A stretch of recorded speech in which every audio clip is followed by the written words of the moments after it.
information security. What is basically information security?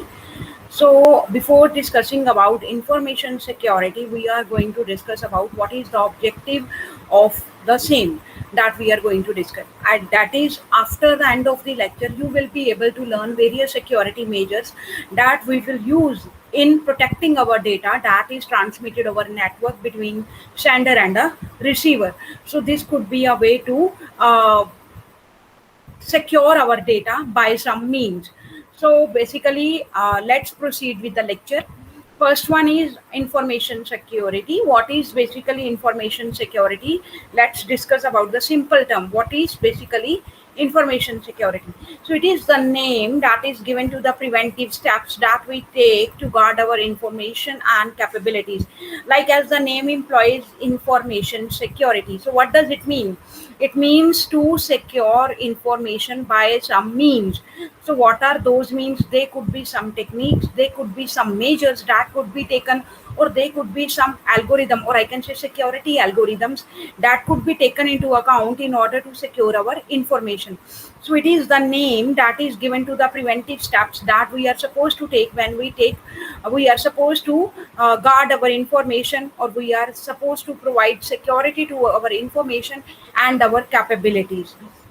In addition, there could be some measures that could be adopted to prevent the unauthorized use, so that nobody else who is involved in the conversation, like third party, could not use the information, could not misuse it, could not modify it, or they could not be doing anything to the information that is being sent over the network. So there are certain types of measures that could be adopted in order to prevent the same. So there are certain characteristics of the information, or I can say critical characteristics of the information. So what are basically those? It could be availability. Second is accuracy. Third is authenticity. Fourth is confidentiality, and fifth is integrity.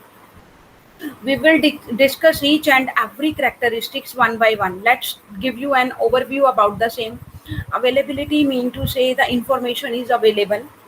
Next, accurate mean to say up to date information is available. Authentic mean to say authentic users can have a control over the same. Confidentiality, as the name implies, is concerned with the privacy. Integrity mean to say there could not be any modifications that are taking place in between. So these are the 5 types of characteristics that are concerned with the information. So let's discuss one by one. The first one is availability. So what is basically availability? Availability mean to say that it could enable the user who needs to access information to do so without interference and receive it in the required mode format, so that there could not be any modification in between. Next is the information is available only to the authorized users. Information is only available to the users, or I can say authorized users. So if you are having any confusion about this point, you can ask me what is basically availability, or what is there in the availability.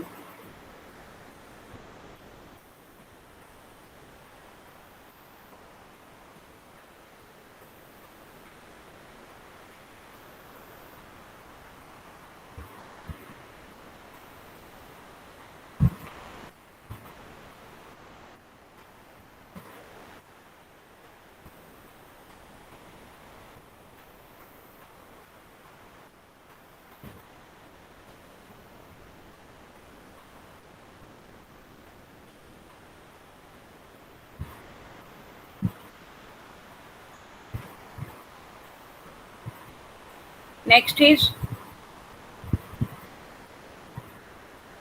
accuracy. Now, accuracy, as the name implies, information is accurate when it is free from mistakes or errors, and it has the value that the end user expects. Next is authenticity. Now, authenticity is concerned with the information quality, or the state of being genuine, original, rather than a reproduction or a fabrication. You can take an example of email spoofing. That is the unauthorized use of the third party domain name as the sender's name in an email message. You can have a look at the link that is given here, so that you can identify the same. So next is confidentiality. As the name implies, confidentiality, what does it mean basically? Confidentiality mean to say the information is available only to people with rightful access, and we can ensure that only to those with the rights and privileges to access a particular set of information, and they are able to do so, and it is closely related with the privacy of the information. So what does confidentiality basically means? It means we are supposed to deal with the information that requires highly secure information, or I can say highly like high security is required for that private information that is shared over a network. So this is the concern here basically. Next is we are supposed to deal with integrity. Now what is basically integrity? Have a look at it. Like, information can only be changed by authorized personnel. In addition, the quality or the state of being whole, complete, and uncorrupted is the integrity of the information. And there are three goals that are associated with the integrity. Those are like prevention of modification by unauthorized users, so that nobody can modify the information that is being sent between the sender and the receiver. Next is prevention of unauthorized modification by authorized users as well, because there could be certain rights to that could be given to the authorized users. Like, we are using Gmail, and in Gmail we are supposed to deal with Google Drive, and in Google Drive, if we are supposed to create any link or create any folder on Google Drive, and we are supposed to give privileges, and in that privileges there are certain rights that are to be given, like if the user can view it, if the user can modify it, if the user can edit it. So these are certain types of rights that could be given to the authorized users as well, so that they can only view the information, they can't modify it, or some users could be given editor rights as well, so that they can modify the information as well. So next is preservation of the internal and external consistency, like if the information is consistent before the retrieval, then it could be consistent after it is received, like there could not be any consistency violations that could occur in between. Next is integrity check can be done through, it could be done through two main points, like file size and file hashing. So file size, if I am talking about file size, what is file size? Like, if I am supposed to send a file of 100 MB, then it could be received by the receiver, that is 100 MB. It could not be the case that I am sending the file of 100 MB and receiver is receiving a file of 50 MB only. It means there is some problem with the integrity. In addition, if I am using file hashing is concerned with to arrange the file by using some kind of hashing techniques. It could be based on some, like if I am adding some kind of authentication header, or it could be the case that I am using certain hashing techniques in the form of index, then it could not be tampered while it is transmitted over the network. Next is hashing. What is basically hashing? It is the transformation of a string of characters into a usually shorter fixed length values, or the keys that represents the original key, as I told you.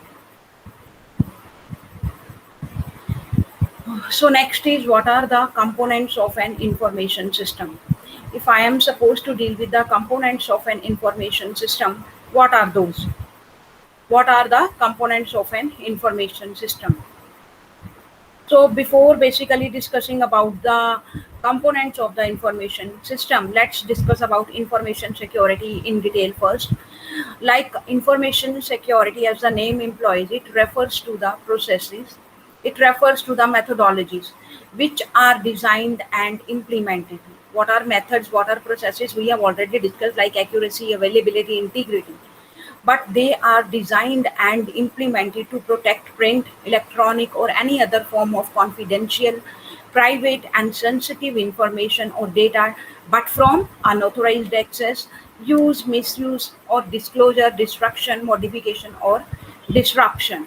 So there are certain kinds of things that are available with the same, or that are, I think, associated with the same. So what are basically those? We are supposed to have a look at the same. We are supposed to have a look at the same. like what are those and what why we are supposed to deal with the same. So same is the case here if I am talking about confidentiality, integrity and availability. Like what is information security policy behind the same, what is information security basics, like CIA model. As I discussed in various lectures, CIA, that is confidentiality, integrity, availability model, because this is the main model when we are dealing with the information security. So what is basically information security policy? Like organizations develop and implement information security policy. Why? That is to impose a uniform set of rules, but for what? That is to handle and protecting essential data. So there could be a policy that could be used or that should apply to the entire IT structure and all the users that are there in the network.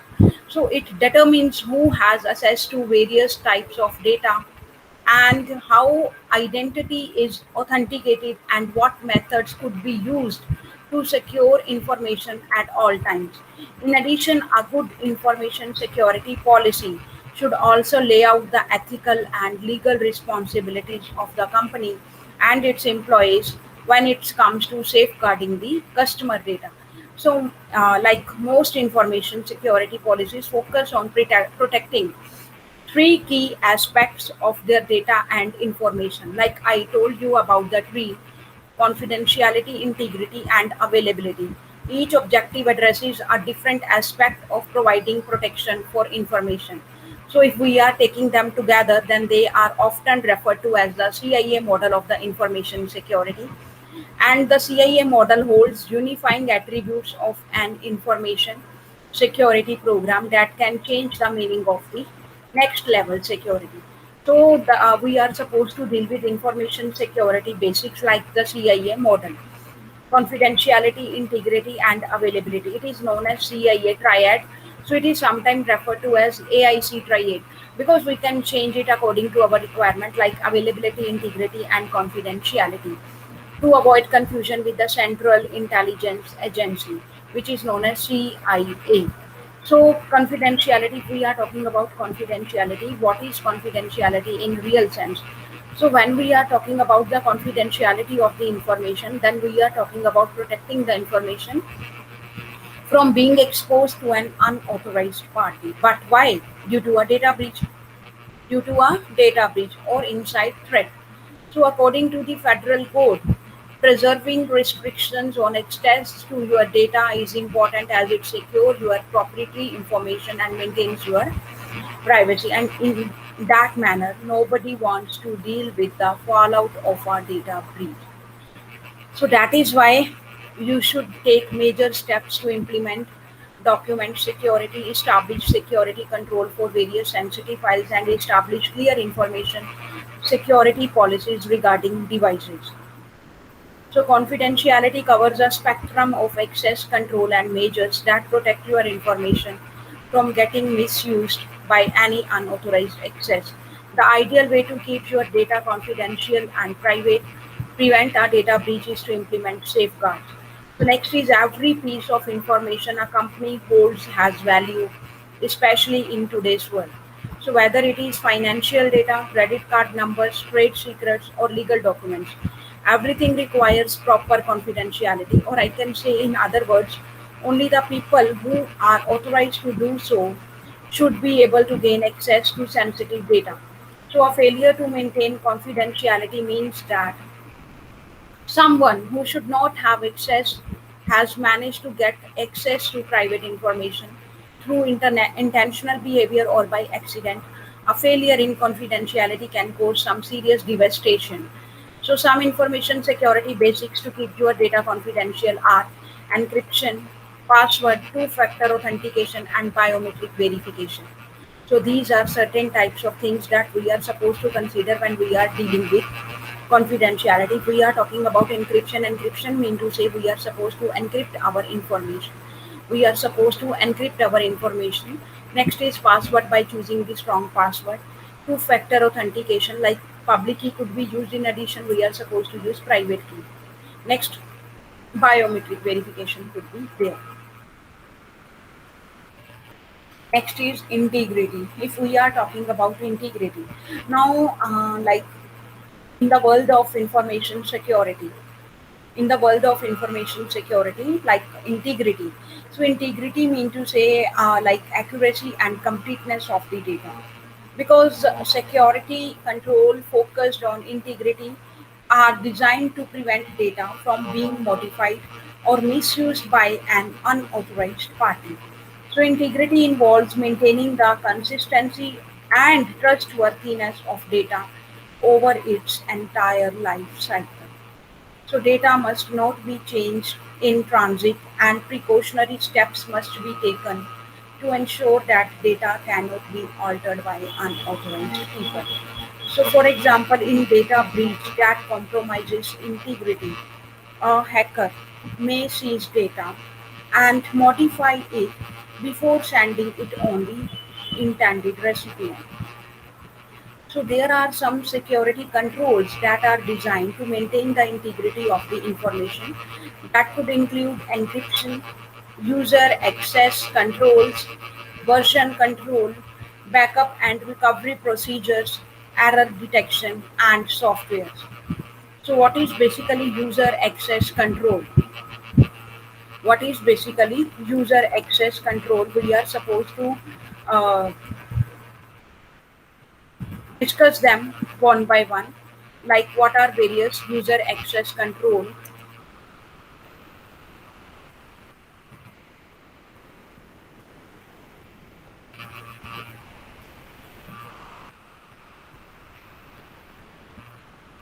So user access control, as the name implies, access control, controlling mechanism is used, or it is a security technique that regulates who or what can view or use resources in the computing environment.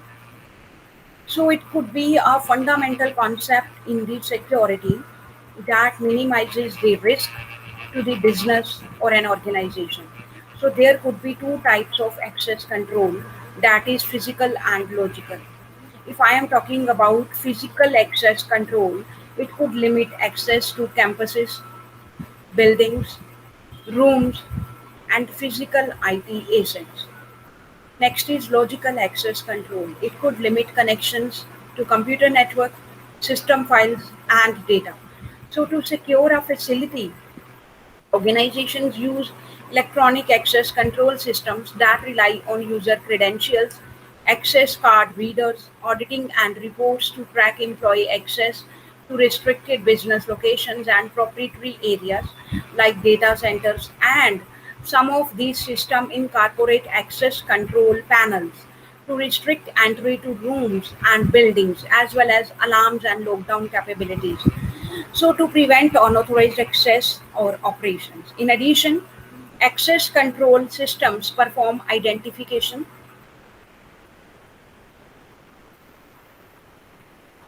Access control systems perform identification, authentication, authorization of users and entities by evaluating required login credentials that can include passwords, personal identification numbers like PINs, biometric scans, security tokens, or other authentication factors. So, multi factor authentication, that is MFA, it requires two or more authentication factors. That is often an important part of the layered defense to protect access control system. So this is all about access control. This is logical and physical. Now the question is, why is access control important? So if you are having any question till now, you can ask me. Just go through the slides, because I am giving you a time of 1 minute. Have a look at all the slides that have been discussed.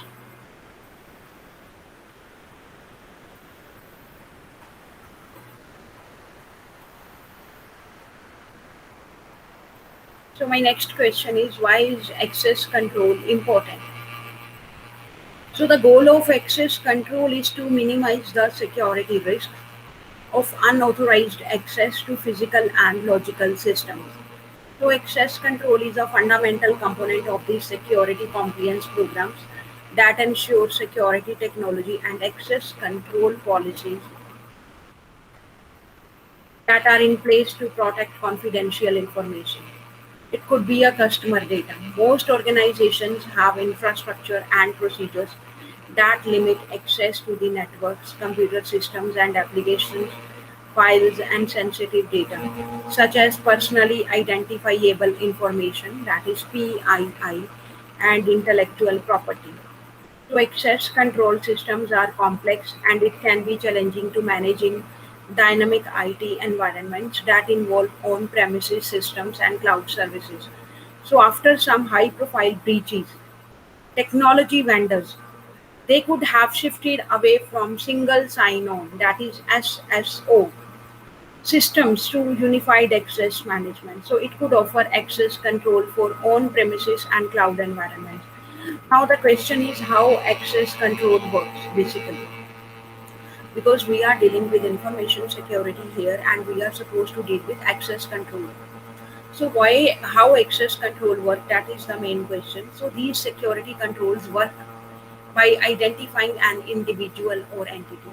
It could verify that the person or the application is who or what it claims to be, and authorizing the access level and set of actions that are associated with username or internet protocol address, and directory services and protocols that include lightweight directory access protocol and security assertions markup language, that is SAML, because it could provide access control for authenticating and authorizing users and entities, and it could enable them to connect to computer resources. It could be like distributed applications and web servers. So next is organizations use different access control models depending on their compliance requirements and the security levels of information technology they are trying to protect. Next is various types of access controls are there. We are supposed to discuss one by one. So the main models of access controls could be like first is MAC. MAC mean to say mandatory access control. Mandatory access control. So what is basically mandatory access control? There is a security model in which access rights are regulated by central authority that could be based on multiple levels of security, so often used in government and military environments. Classifications are assigned to them or system resources and operating systems or security kernel. So it grants or denies access to those resource objects based on the information security clearance of the user or device. For example, security enhanced Linux is an implementation of MAC on the Linux operating system. Next is discretionary access control, that is DAC. Discretionary access control. So what is basically discretionary access control?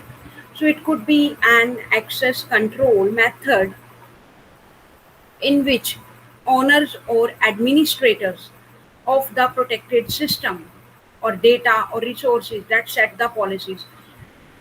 It could define who or what is authorized to access the resource.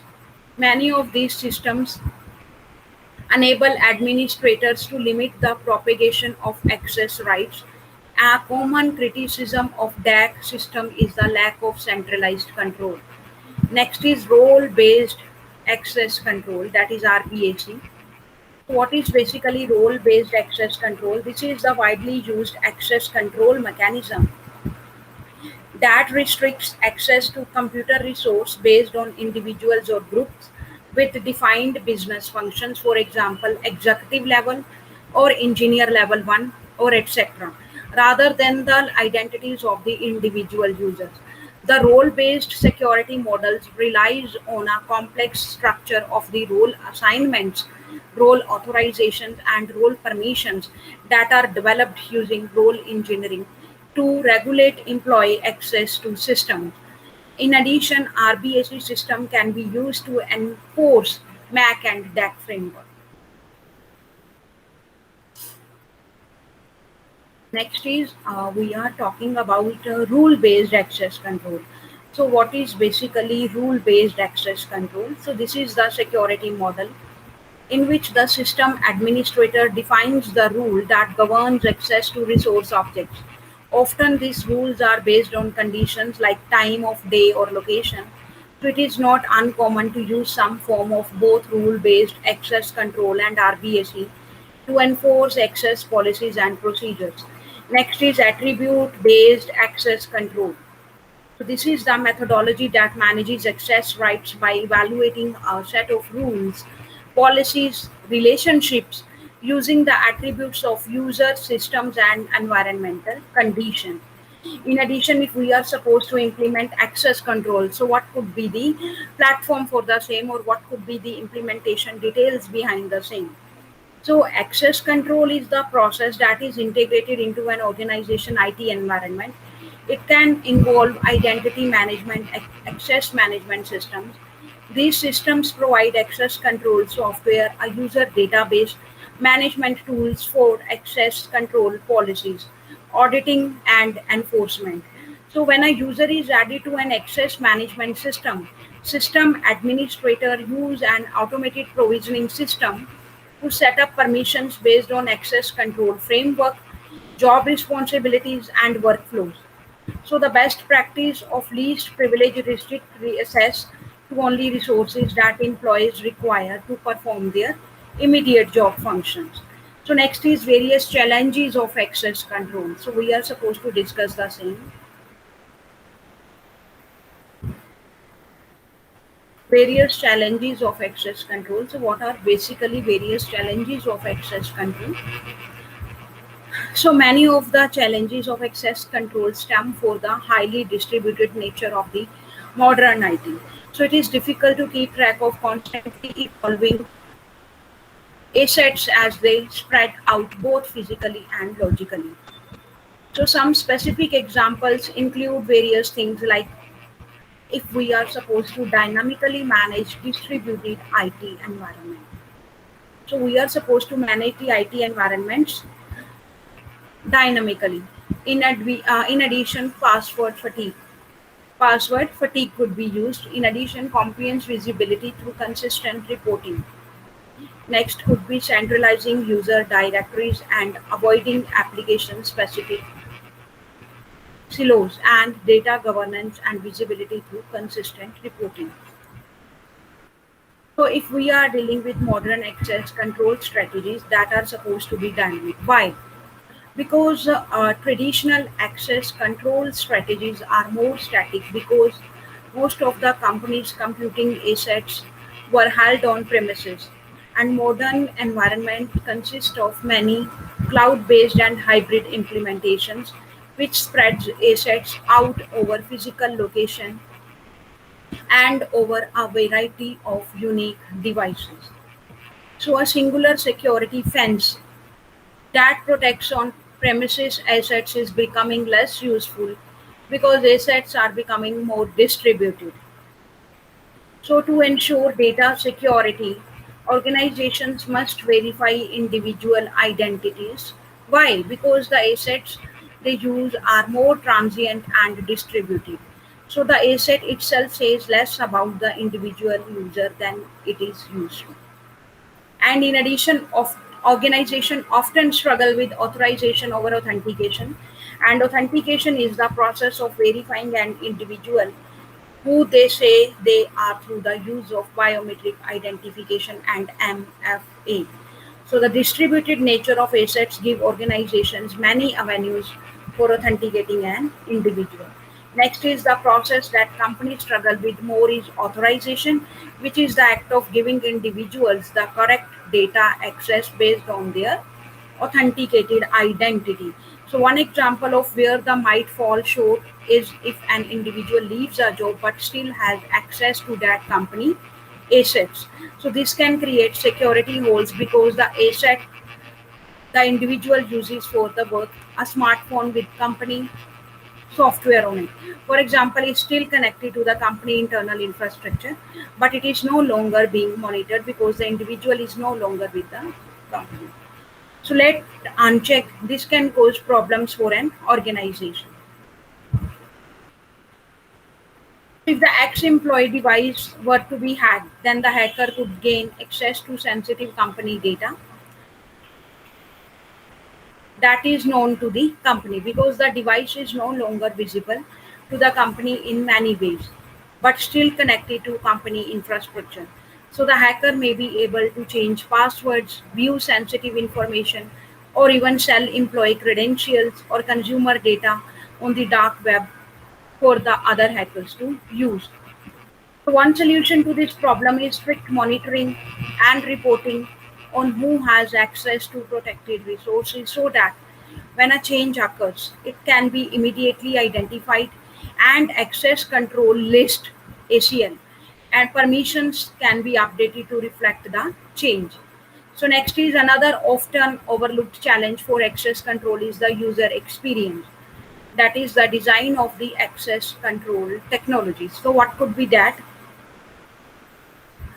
If a particular access management technology is difficult to use, then an employee may use it incorrectly or may damage it entirely or circumvent it entirely, which creates security holes and compliance gap.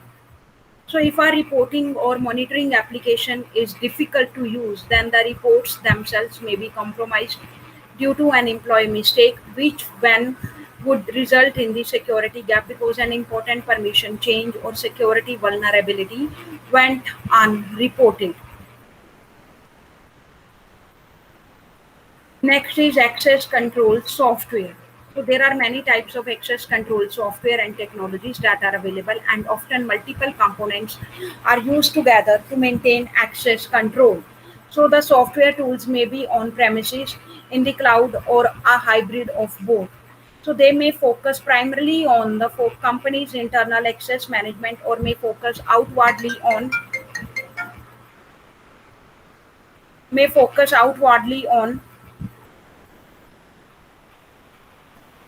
access management for customers. Some of the types of access management, some of the types of access management software tools include the following, like reporting and monitoring applications, password management tools, provisioning tools, identity repositories, security policy enforcement tools.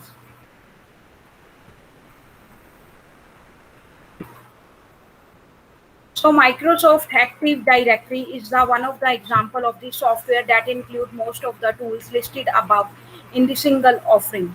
And other vendors with popular products for identity and access management, that is IAM, IE Adaptive and Okta. So this could be used for the same. So this is all about user access control. If you are having any question regarding same, you can ask me.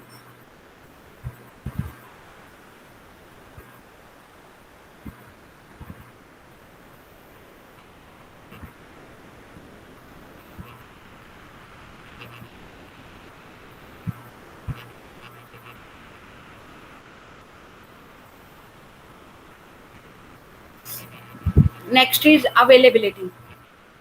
So we are supposed to deal with data availability. Data availability means that the information is accessible to authorized users. Means the information is accessible to authorized users. It provides an assurance that your system and data can be accessed by your system and information is accessed by authenticated users whenever they are needed. So, similar to confidentiality and integrity, availability also holds great value. So, availability is typically associated with reliability and system uptime, which can be impacted by non malicious issues like hardware failures,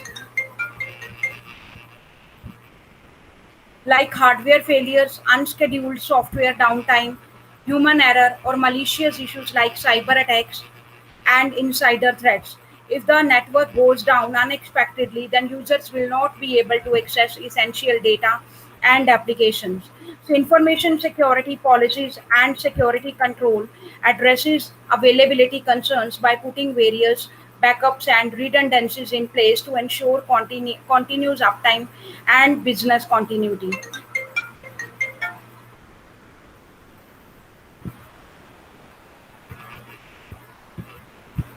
Your information is more vulnerable to data availability threats than the other two components in the CIA model. Making regular offsites, making regular offsites Backups can limit the damage caused to hard drives by natural disasters or server failure. So information only has the value if the right people can access it at the right time.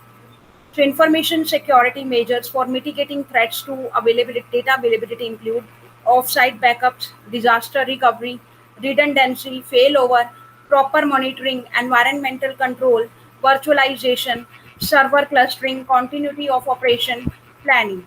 So this is all about availability. In addition, if we are talking about information security basics, then we are supposed to deal with biometric technology. Now, multi-factor biometric authentication, it is one of the most effective forms of logical security that is available to organizations.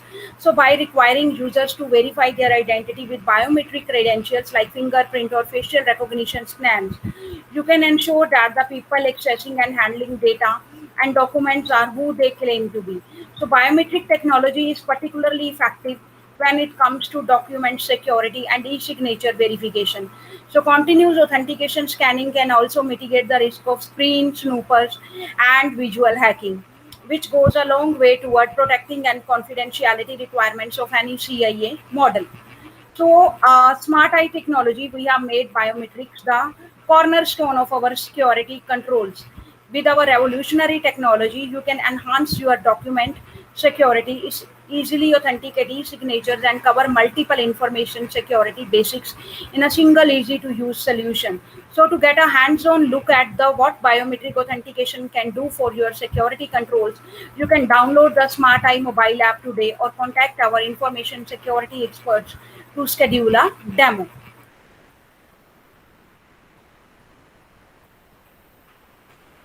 So next is we are supposed to deal with the components of an information system. So what are basically components of an information system? It could be software, hardware, data, people, and procedures. So what is basically software? So we are supposed to deal with the same. Comprises of operating system applications, committed utilities. It could be related to bugs, weaknesses, and holes. So an error or a defect in the software or hardware that causes the program to malfunction. Security hole could be there, warning could be there, or security note could be there. But security is least priority in software development.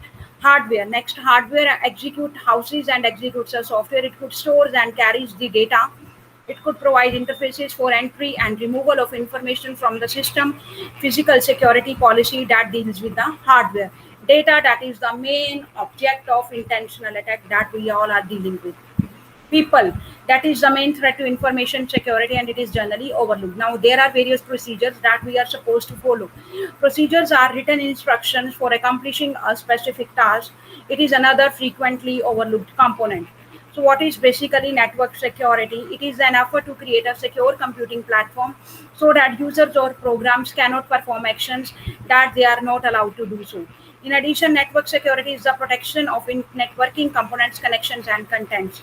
So, what are basically four steps that are dealing with network security? These are the secure, monitor, test, improve. Why we are using secure term here? That is to implement the security solutions to prevent unauthorized access to the protect the information. That is authentication, encryption, firewall, vulnerability, patching. Next is monitor security. That is concerned with detection of the violation to the security policy. It could involve system auditing and real-time intrusion detection, and it could validate the security implementations that are discussed in the step number 1. Next is we are supposed to deal with the testing technique. It could validate the effectiveness of the security policy through system auditing and network scanning. Next is we are supposed to deal with the improved security. So use information from the monitor and test phases to make improvements to the security implementation. And we are supposed to adjust the security policy as security holes and risks are identified. So there are certain terms that are related to security. First could be assets, threats, attack, vulnerability, risk analysis, measures that could be taken. Next is hacking.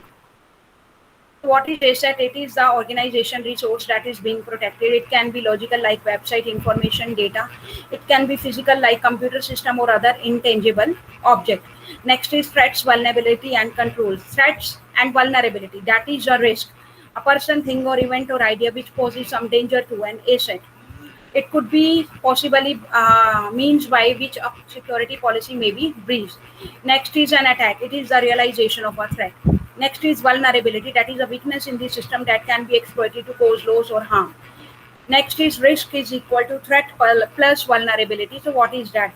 Threats without vulnerabilities pose no risk and vice versa. So risk is the probability that something can happen, and risk analysis can be quantitative or qualitative. So risk can be qualitatively defined in three levels: low, medium, and high. So low is concerned with action to remove the vulnerability that should be taken if possible. Medium action to remove the vulnerability is advisable. High action should be taken immediately to remove this vulnerability.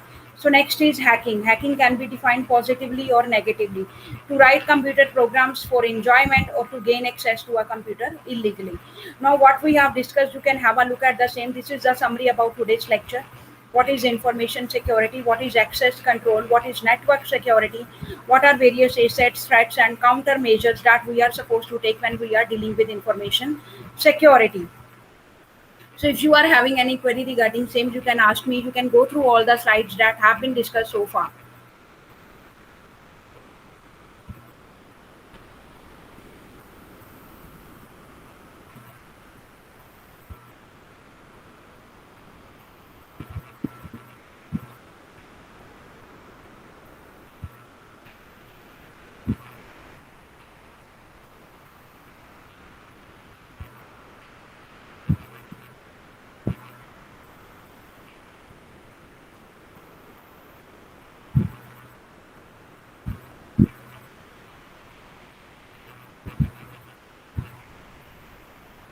So there is a reference book that is given by book by Atul Kahate and William Stalling. It is available in the college library, and you can get it issued from the library and have a look at the same. In addition, there are 10 MCQs that are given against today's lecture. So each question is having four choices, and you are supposed to pick any one answer. And at the end of the class, you are supposed to submit me the answers. So these are 10 questions. Have a look at the same.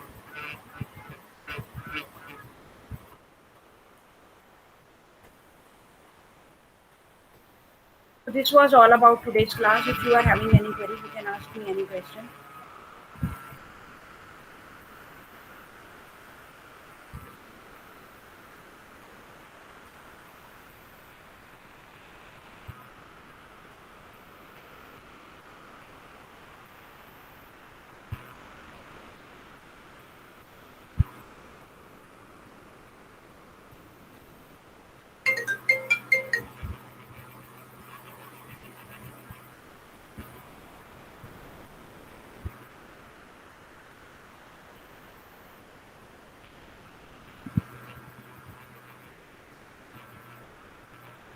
So this is all about my today's class. Thank you. Have a nice day.